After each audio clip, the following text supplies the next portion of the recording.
ఎంచబోతే మంచమంతా కంతలే అన్న చందంగా NEET exam తీరు మారింది. నీట్ ఎగ్జామినేషన్స్ వ్యవహారం దేశంలో హాట్ టాపిక్ అయింది. శుక్రవారం దేశవ్యాప్త నిరసనకు కాంగ్రెస్ పార్టీ పిలుపునిచ్చింది.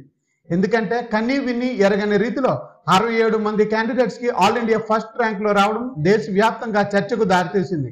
ఎన్నో ఆశలతో వైద్య విద్యా కోర్సుల్లో ఉన్న 1,00,000 సీట్లలో ప్రవేశాల కోసం సుమారు 25 లక్షల మంది రాసిన నీట్ పరీక్ష ఫలితాలు విద్యార్థులను అయోమయంలోకి నెట్టేశాయి.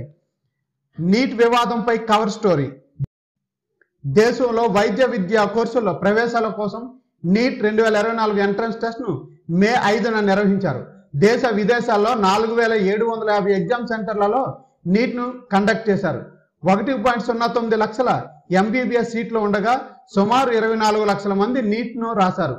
జూన్ 4న నీట్ ఎగ్జామ్ రిజల్ట్స్ ను రిలీజ్ చేశారు. ఇందులో 67 మంది క్యాండిడేట్స్ ఆల్ ఇండియా ఫస్ట్ ర్యాంకులను సాధించి మరో 1563 మందికి వివిధ కారణాలతో గ్రేస్ మార్కులను కలపడం వివాదానికి దారితీసింది. ఎంట్రన్స్ టెస్ట్ లో 67 మంది ఫస్ట్ ర్యాంక్ లో రావడం, గ్రేస్ మార్కులు కలపడంపై దేశవ్యాప్తంగా విద్యార్థులు బగ్గుమన్నారు. తీగలాగితే డొంక కదిలినట్లు ఒడిశా, కర్ణాటక, జార్ఖండ్ రాష్ట్రాలకు చెందిన కొంతమంది విద్యార్థులు గుజరాత్లోని ఒక ఎగ్జామ్ సెంటర్ని ఎంచుకోవడం, మార్కుల కోసం భారీగా ముట్ట చెప్పారన్న ఆరోపణలు రావడం సహా బీహార్లో కూడా అక్రమాలు జరిగాయని వార్తలు వచ్చాయి.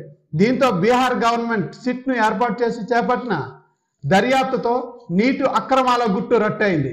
తొలుత బీహార్లో క్వశ్చన్ పేపర్ లీకేజీ ఆరోపణలపై కేంద్రం, నేషనల్ టెస్టింగ్ ఏజెన్సీలు తోసిపుచ్చాయి. తాజాగా పేపర్ లీకేజీ నిజమేనని బయటకు వచ్చింది. ముందు రోజు రాత్రే నీట్ క్వశ్చన్ పేపర్ తమకు అందినట్లు బీహార్లో అరెస్ట్ అయిన కొందరు విద్యార్థులు పోలీసుల ముందు అంగీకరించినట్లు వార్తలు వచ్చాయి. నీట్ క్వశ్చన్ పేపర్ లీకేజీ అంశంపై సిబిఐతో దర్యాప్తు చేపట్టి నిజాలను నిగ్గు తేల్చి లక్షల మంది విద్యార్థులకు న్యాయం చేయాలని యావత్ దేశం చేతులు జోడించి కోరుతుంది. మరి మీరేమంటారో కామెంట్స్ రూపంలో మీ అభిప్రాయాన్ని తెలియజేయండి.